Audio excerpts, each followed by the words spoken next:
뭘까요? 아시나요? 네, 우리 집 아이가 아니라서 잘 모르시나요? 네, 바로 세례 요한의 이야기입니다. 세례 요한은 우리가 다 잘 알다시피 구약의 마지막 선지자라고 할 수 있으며, 또 예수님보다 6개월 정도 먼저 태어난 후에 광야에 외치는 자의 소리로서 예수님의 오실 길을 잘 예비한 그런 사람입니다. 이 세례 요한에 대한 평가는 신약 성경 곳곳에 나타나는데요. 특별히 오늘은 본문 말씀을 중심으로 한 줄로 정리된 그의 삶을 살펴보면서 우리에게 주시는 메시지를 듣고자 합니다. 먼저 본문은 세례 요한이 살았던 삶의 배경을 우리에게 말해주고 있습니다. 다시 한번 읽어볼까요? 아이가 자라며 심령이 강하여지며 이스라엘에게 나타나는 날까지 빈들에 있으니라. 네. 지금 세례 요한의 삶의 터전이 어디라고 말하고 있습니까? 네, 빈들이라고 말씀하고 있습니다. 세례 요한은 빈들에서 살고 있었습니다. 빈들이 어디일까요? 빈들은 헬라어로 에레모스라고 합니다. 이 말은 성경의 다른 많은 곳에서는 광야라고 그렇게 번역이 되어 있습니다. 그러니까 다시 말해서 세례 요한이 어디에 살았다고요? 네, 바로 광야에서 살았다라고 하는 그런 말입니다.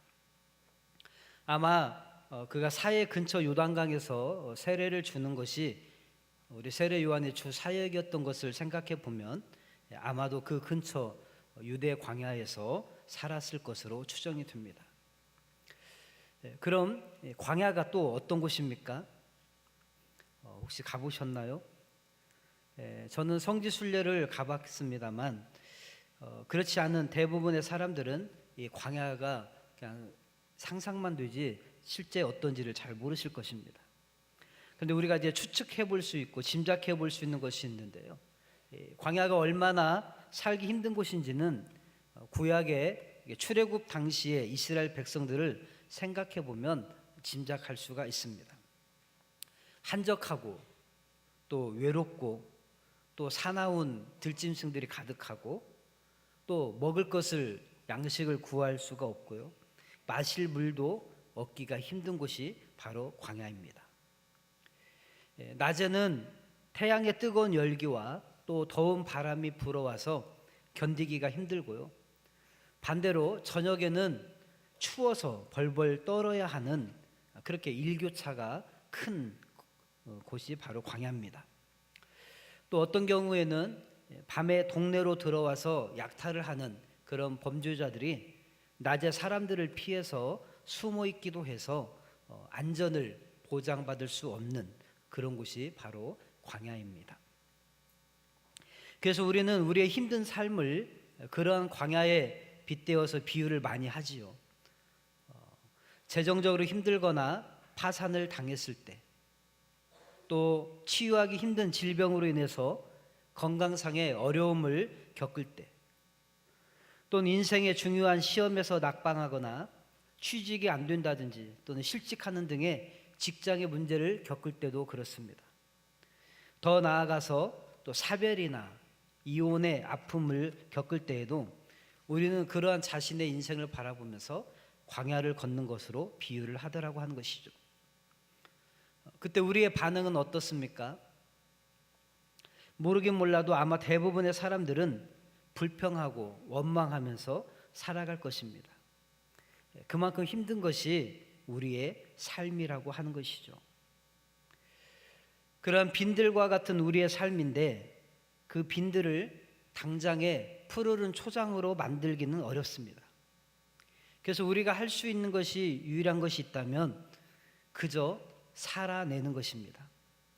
살아내되 잘 살아내는 것이겠죠.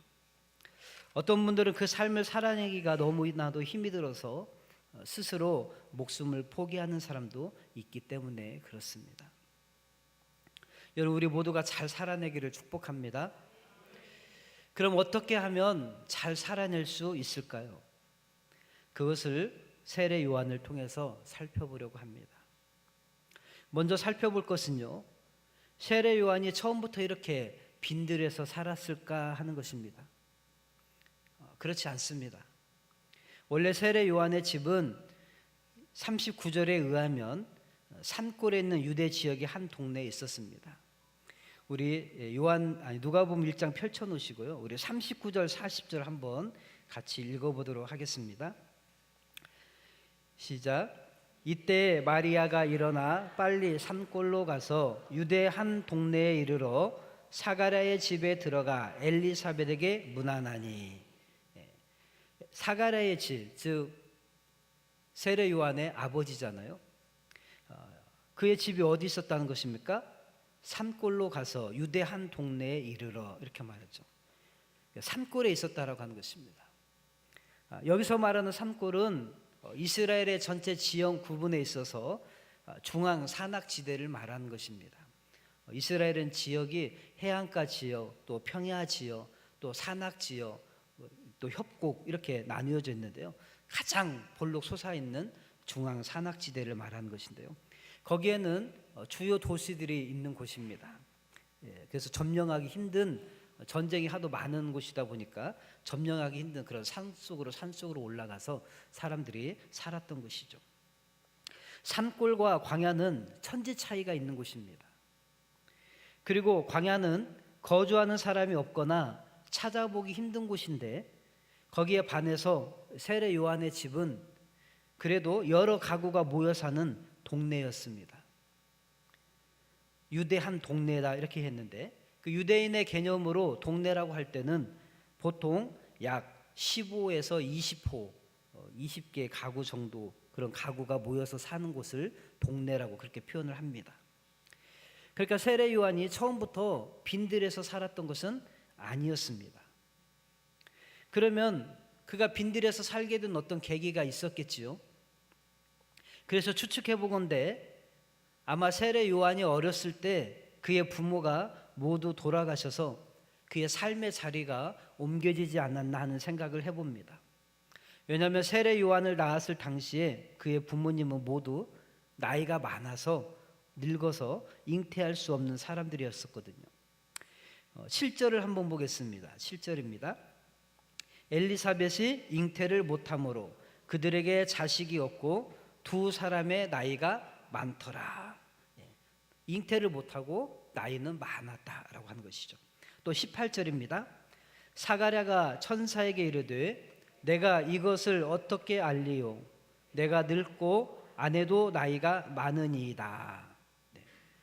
그러니까 고백하는 게 뭡니까? 이들은 객관적으로도 또 자기가 자신을 주관적으로 바라봐도 더 이상 자식을 낳을 수 없을 정도로 나이가 많았다라고 하는 것이죠. 그러니까 뒤늦게 본 아들이 바로 세례 요한이었습니다. 그러니까 세례 요한이 아마 어느 정도 자랐을 때에는 부모님이 다 돌아가셨을 거라고 하는 것이죠. 또 역사적으로 보면요, 광야에 이 경건 생활을 목적으로 살아갔던 공동체가 있었습니다. 우리 에세네 공동체라고 하는데요. 담임 목사님께서 설교 시간에 가끔 한 번씩 말씀을 해주셨습니다. 그런데 이 에세네 공동체가 어떤 공동체였냐면 버려진 고아들을 받아들이고 양육했다라고 하는 그런 기록이 역사적으로 남아 있는 그런 공동체였습니다. 더욱이 본문에서 아이와 또 빈들이라고 하는 단어가 서로 한 문장 안에 있지 않습니까? 그것으로 보아서 세례 요한이 아마도 그 공동체가 데려다가 키운 받아들인 소년들 중에 하나였을 가능성이 크다라고 하는 것입니다. 또 세례 요한이 위칠 때에 주의 길을 예비하라 이렇게 위쳤는데, 이 세례 요한이 위쳤던 그 고백의 핵심을 바로 에세네파가 자기들의 삶의 근거로 삼았던 그런 메시지였다라고 하는 것입니다. 그리고 그래서 그들은 메시아를 예비하는 일이 그들의 삶의 주 핵심이었고요. 또 세례 요한이 전했던 설교의 초점도 그것이었습니다. 그러니까 아마 서로 연관성이 있다라고 그렇게 보는 것이죠. 또 세례 요한이 입었던 검소한 옷차림 있죠. 낙타 토롯을 이렇게 입었었잖아요. 검소한 옷차림, 또 메뚜기와 석청을 먹었는데 그런 식사도 당시 에세네 공동체들이 주로 먹었던 금욕적인 생활을 연상시키더라고 하는 것입니다. 또 요한이 주 역할이 세례를 주는 것이었는데 그 당시에 에세네파의 중요한 특징 가운데 하나가 바로 세례를 주는 것이었습니다. 이렇게 그는 빈들에서 살았던 그런 에세네라고 하는 그 공동체의 일원이 되었을 것으로 추측이 되고요. 그것이 그의 빈들의 삶의 시작이었을 수도 있었겠죠. 어찌됐든 세례 요한의 정서적 환경이든 또는 물리적 환경이든 그의 삶은 빈들에서 이루어지고 있음을 우리가 알 수가 있습니다. 그런데요, 우리가 한 가지 생각해 볼 것은요, 이런 어떤 위적인 환경이 그에게 숙명처럼 주어졌다고 해서 그가 그렇게 빈들을 못 벗어나고 계속해서 살았다고 할 수는 없다는 것입니다. 왜냐하면 자발적이지 않고서는 그렇게 위적으로 주어지는 빈들의 삶을 사람들은 싫어하기 때문입니다. 그 SNS 사람들도 자기들의 자발적으로 믿음을 지키고 금욕하면서 경건하게 주님이 오실 주님의 나라를 소망하면서 살았기 때문에 그들이 광야로 나가서 그렇게 공동체 삶을 살았던 것이지 누가 강제로 쫓아낸 것이 아니었기 때문에 그렇습니다. 그러니까 자발적이지 아니고서는 이 삶을 누가 기꺼이 살려고 하지 않는 삶이잖아요. 사람들은 어떻게 해서든지 그 빈들과 같은 자신의 삶, 광야와 같은 그런 삶을 어떻게 해서든지 푸른 초장으로 만들어 버리려고 하는 것이 우리들의 본성 아닙니까? 그러니까 세례 요한이 계속해서 이렇게 빈들에서 머물러 살았던 것은 그의 위적인 환경이 부모를 일찍 여의어서 숙명처럼 주어졌다고 해서 또는 그 공동체에서 살아가는 것이 익숙했기 때문에 그냥 살았던 것이 아니라고 하는 것입니다. 여러분, 이스라엘 백성들이요, 출애굽을 하고 나서 가나안을 향해서 나아가는 과정 중에 광야를 지나가죠. 그곳에서 얼마나 자주 불평하고 원망하였는지 우리는 잘 알고 있습니다. 오죽하면 하나님께서 혀를 다 차실 정도였겠습니까? 그런데 그들이 그렇게 불평하고 원망했던 이유가 뭘까요? 물론 1차적으로는 여러 가지 열악한 환경 때문이었습니다. 먹을 것도 없고 마실 물도 없고 또 사나운 들짐승들 불뱀 나타나고 이러니까 불평하고 원망을 했겠죠. 그러나 사실 그보다도 더 근본적인 원인이 있었는데요.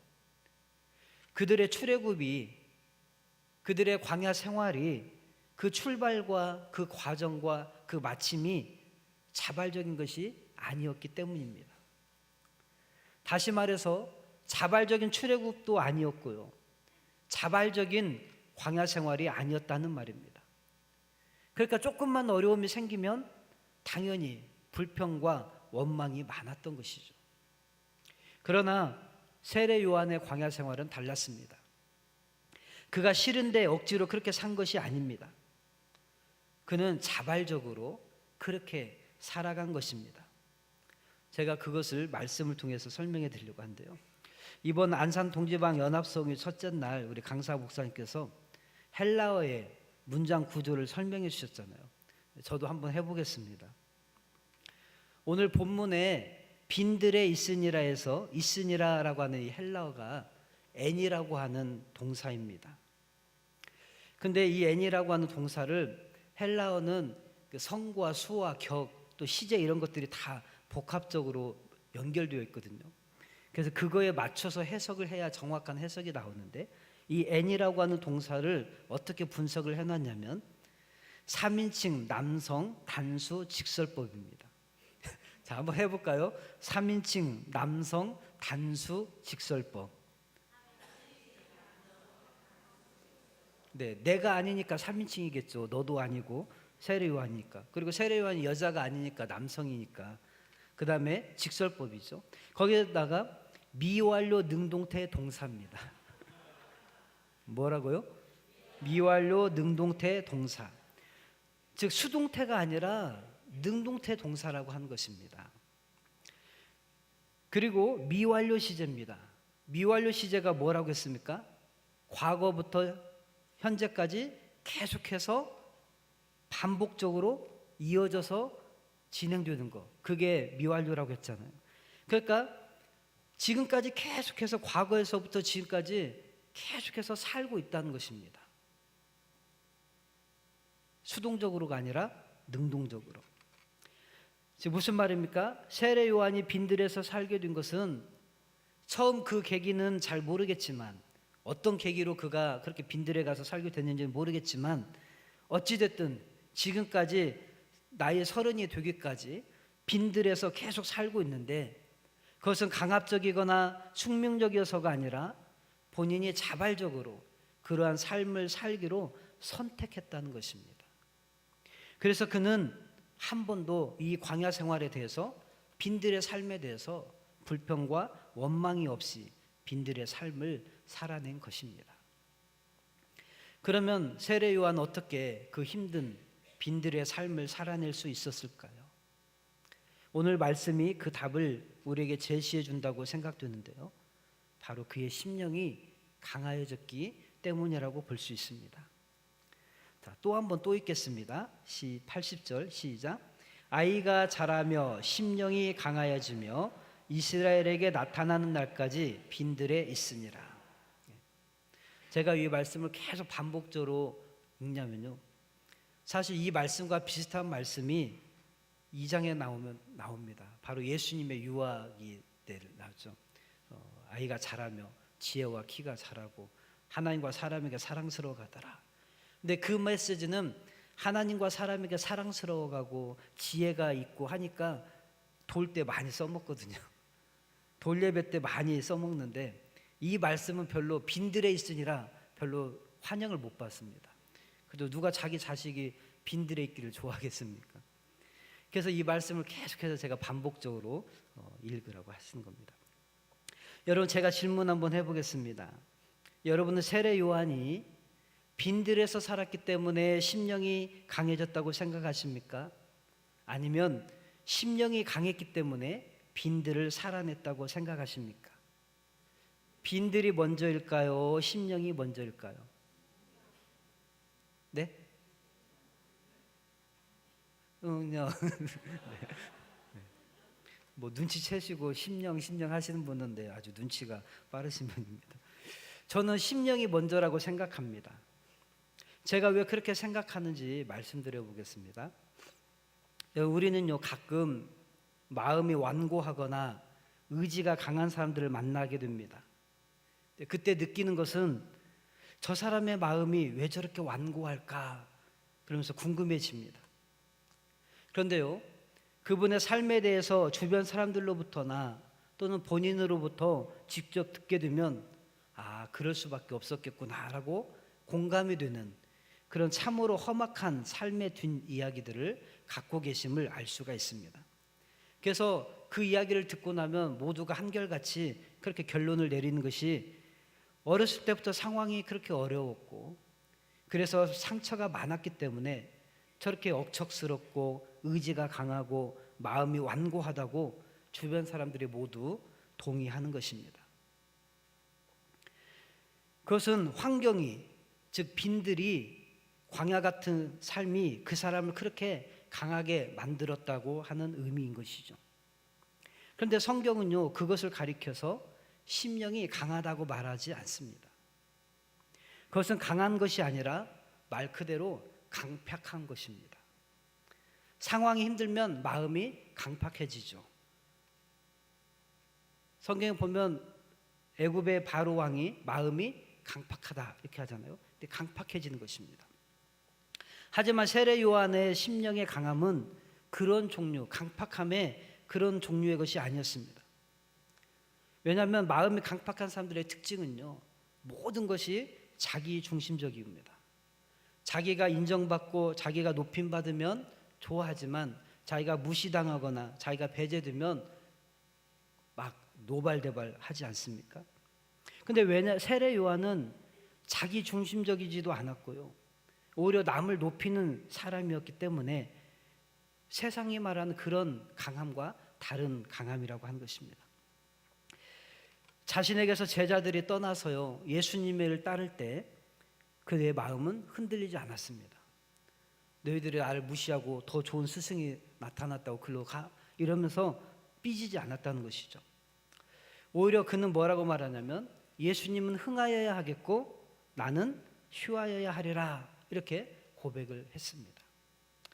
사람들이 그를 메시아인지 물어보고 또 그에게 그렇게 대우를 하려고 할 때조차도 그는 그 유혹을 이겨냈습니다. 자기가 인정받고 높임받으려고 하는 그 유혹을 이겨낸 것이죠. 그리고 자신의 위치를 잘 지켰습니다.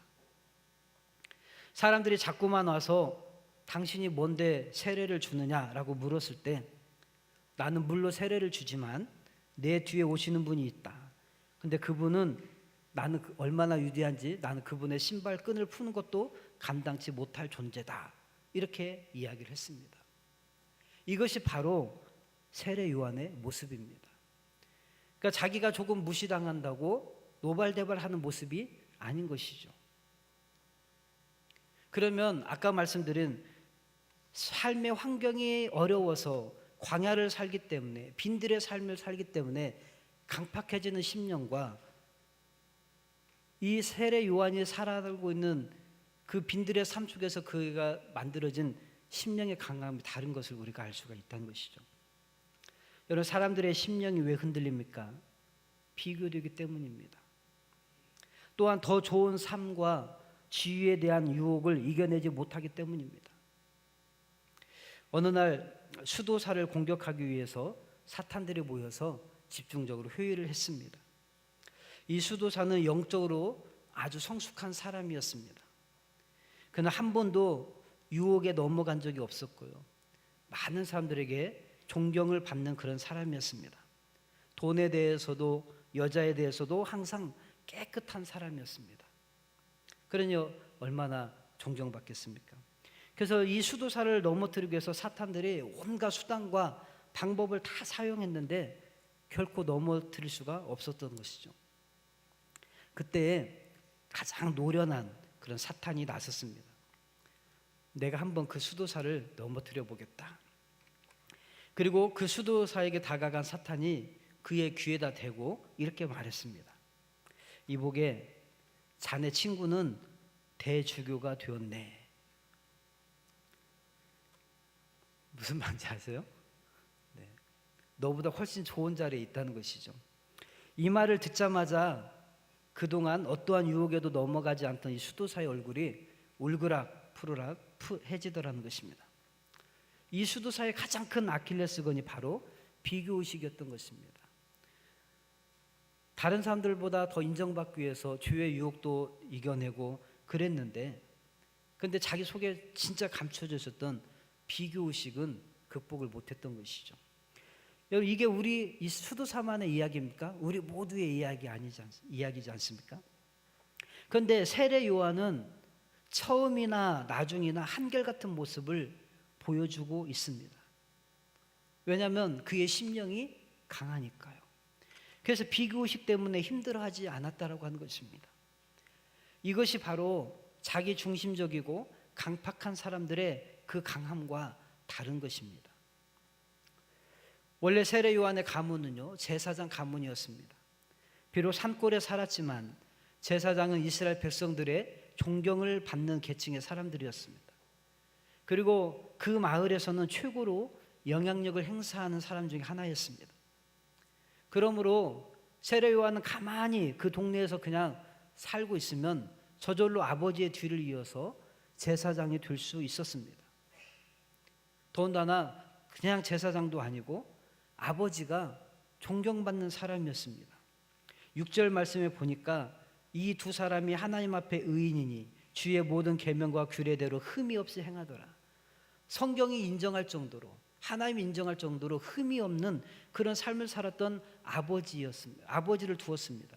그러니까 그 아들이면 사람들이 얼마나 더 아끼고 사랑하겠습니까? 그런데요, 그런 좋은 자리를 마다하고 그는 광야, 빈들로 나갔다는 것입니다. 그것도 자발적으로 간 것이고 자발적으로 머물렀던 것입니다. 즉 심령이 강했기 때문에 광야를 선택할 수, 살 수 있었다는 말입니다. 그러므로 광야가 문제가 아니라 심령이 먼저인 것입니다. 결국 무슨 말입니까? 빈들의 문제가 아니라 심령의 문제라는 말입니다. 우리는 환경을 탓하고 그것 때문에 불평하고 원망하지만 하나님은 환경의 문제가 아니라 너의 심령의 문제다 말씀하신다는 것이죠.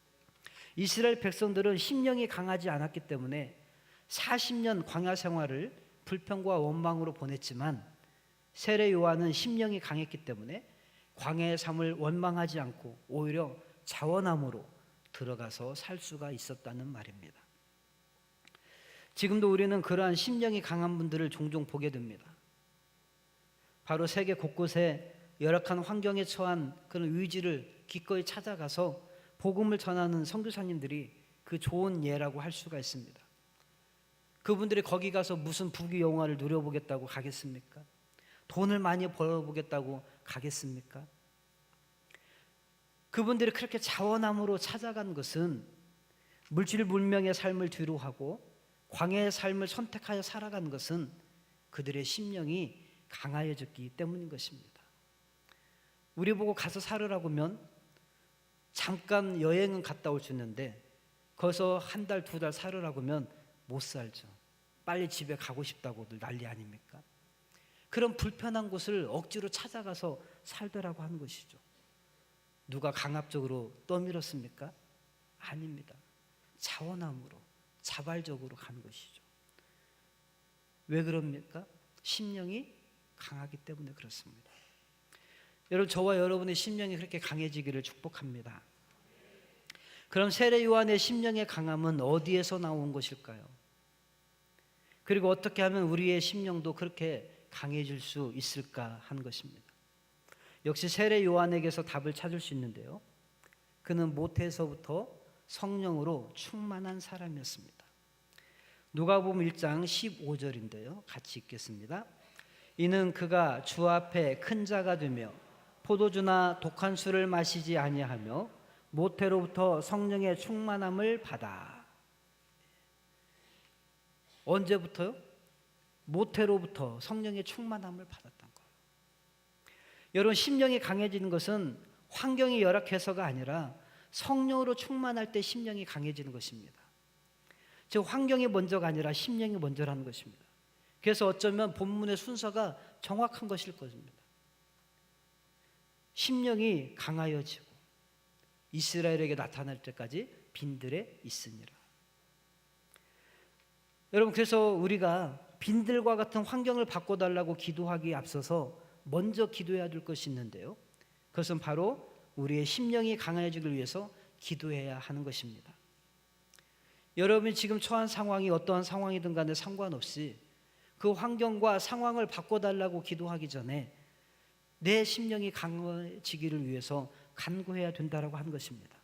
그래야 모든 상황을 이길 수가 있다라고 하는 것이죠. 그럼 왜 성령으로 충만해야 심령이 강해집니까? 성령으로 충만하다는 것은 바로 하나님의 마음과 내 마음이 하나가 되었다는 뜻이기 때문입니다.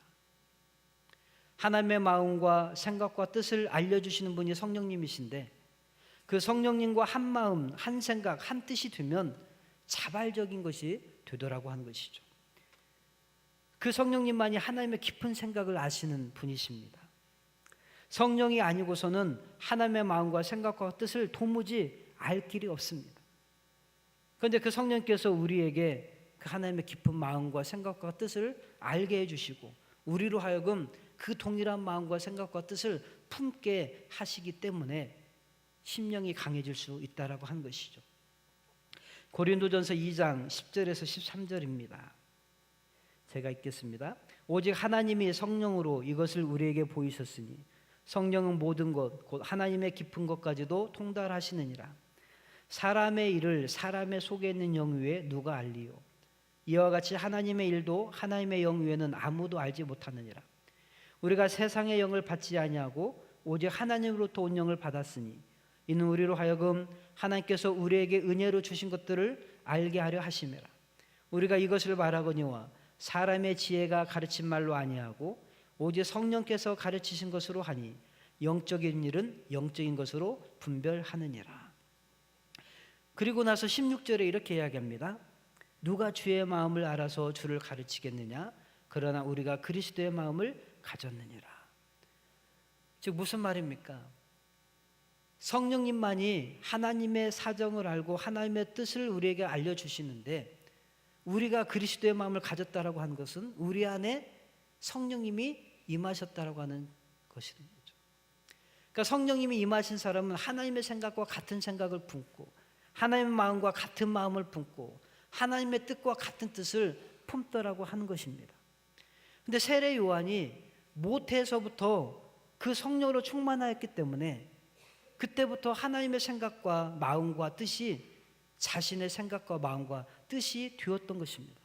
하나가 되었던 거예요. 그러니까 심령이 강해져서 어떤 환경이 와도 그것 때문에 문제가 되지 않았고요. 자발적으로 자신의 의지를 복종시키고 감정을 복종시켜서 빈들의 삶을 선택했던 것이고, 그리고 그동안 그렇게 살아왔고 또 지금까지도 그렇게 살고 있었다라고 하는 것입니다. 누가복음 1장 17절은 이렇게 이야기합니다. 그가 또 엘리야의 심령과 능력으로 주 앞에 먼저 와서 아버지의 마음을 자식에게, 거스른 자를 의인의 슬기에 돌아오게 하고 주를 위하여 세운 백성을 준비하리라. 무슨 뜻입니까? 바로 세례 요한의 심령이 엘리야의 심령과 똑같다는 것입니다. 그런데 엘리야의 심령이 바로 하나님의 심령을 불탔던 사람 아닙니까? 그의 마음과 생각과 뜻이 하나로 일치한다는 의미입니다. 엘리야 때 그가 백성들을 향해서 가졌던 마음과 하나님을 향해서 가졌던 마음이 지금 세례 요한이 백성들을 향해서 갖는 마음, 또 하나님을 향해서 갖는 마음과 똑같다고 하는 것입니다. 그래서 아모스서 3장 3절에 이렇게 이야기합니다. 두 사람이 뜻이 같지 않은데 어찌 동행하겠으며. 하나님의 생각과 자신의 생각이 일치하는 사람은 심령이 강해집니다. 그러므로 돌려 말하면 심령이 강하지 못한 것은요, 내 삶의 환경을 원망하고 불평하고 또 그걸 바꿔달라고만 계속해서 요청하면 그 사람의 마음은 어떠냐면 하나님의 생각과 자신의 생각이 일치하지 않는다는 말이 되는 것이죠. 내가 원하는 건 이건데 왜 하나님은 이렇게 허락하시냐는 거죠. 그러니까 내 마음이 흔들리고 약해지고, 그러니까 불평하고 원망이 나오더라는 것입니다. 하나님과 이렇게 마음이 맞으면 빈들도 이겨낼 수 있는 것인데, 하지만 이스라엘 백성들은 그것이 서로 맞지 않았기 때문에 가나안을 주고 싶어 하시는 하나님의 마음과 애굽을 떠나기 싫어하는 이스라엘 백성들의 마음이 서로 같지 않았습니다. 그래서 불평하고 원망했던 것이고 광야의 삶이 싫었던 것입니다. 말씀을 맺겠습니다. 여러분들이 지금 고통과 시련의 한 가운데 서 있다고 생각하고 있습니까? 믿을 만한 사람이 다 떠나고 의지할 만한 아무런 백도 없고 자랑할 만한 돈도 가지지 못한 채 지금 황량한 빈들과 같은 삶을 살고 있지 않습니까? 빈들에서의 삶이 너무 힘이 드십니까? 그렇다고 삶을 포기할 수는 없습니다. 오직 이 빈들을 불평하지 않고 원망하지 않고 이겨낼 수 있기를 축복합니다.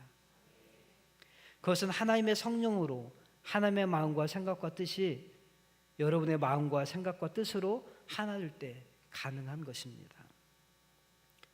사실 이 말씀은 제가 추석 연휴 기간에 고민하는 것이 있어서 하나님 앞에 기도하면서 나아갈 때 주셨던 마음이었습니다.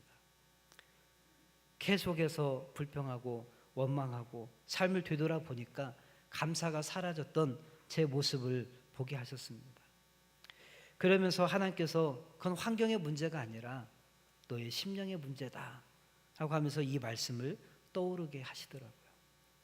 그래서 이 말씀을 붙잡고 다시 한번 일어서고 있습니다. 여러분, 근데 저만 그러겠습니까? 우리 모두가 아마 각자가 삶에 처한 상황이 다 자기는 빈들에 있다라고 생각할 것입니다. 그런데 빈들이 문제가 아니라 하나님은 네 심령이 강해지기를 원하신다는 것이죠. 오늘 이 밤에 우리가 기도하고 싶은 것은 그것입니다. 하나님, 제가 이 심령이 강해져서 제 삶의 빈들을 이길 수 있게 하여 주시옵소서. 그 삶에 승리가 있게 하여 주시옵소서. 그렇게 기도하며 나가는 이 밤이 되기를 간절히 축원합니다.